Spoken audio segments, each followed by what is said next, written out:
الله تعالی رو یگانه پرستش میکنی و به او چیزی رو شریک نمیاری. خواهی که بهشت وارد شوی، به الله تعالی کسی را نه در حکم، نه در عبادت و بندگی، نه در بزرگداشت، نه در ترس، نه در محبت، در تمام انواع عبادت کسی و چیزی رو به الله تعالی شریک قرار ندهی. اگر 99% عبادت به خاطر الله باشد، 1% به خاطر غیر الله تعالی باشد، الله تعالی میگه که ترکته و شرکه، من از بحر اون عمل و از بحر آن شریکی که آورده است میبرم. همه عملی که کرده است به شریکم میدم. من بهترین شریک هستم. اگر شریک ها حرکت کنن که 70%، 80%، 90%، اگر امکانیت پیدا کنن 100% فایده رو از آن خود کنن و به شریکشان چیزی ندهند، الله تعالی میگه که من بهترین شریک، کسی که عملی را اجرا کند و به من دیگر کس را اگر شریک بیارد همشه برای شریک هم میدهم. یعنی الله تعالی عملی که در آن عمل به الله تعالی شریک آورده شد وی را نمی قبول نمی کند،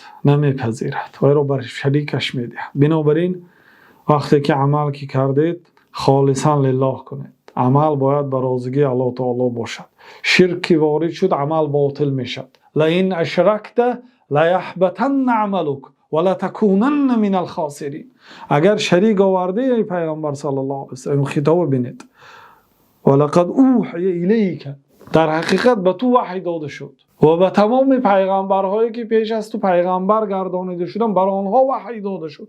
لئن اشرکت، اگر به الله تعالی چیزی یا کسی را شریک آوردی، لیحبطن عملک، عملت البته حبط میشد، بیکار میشد. ولا تکونن من الخاسرین، و از جمله ضرر دیده ترین انسان ها میشوی.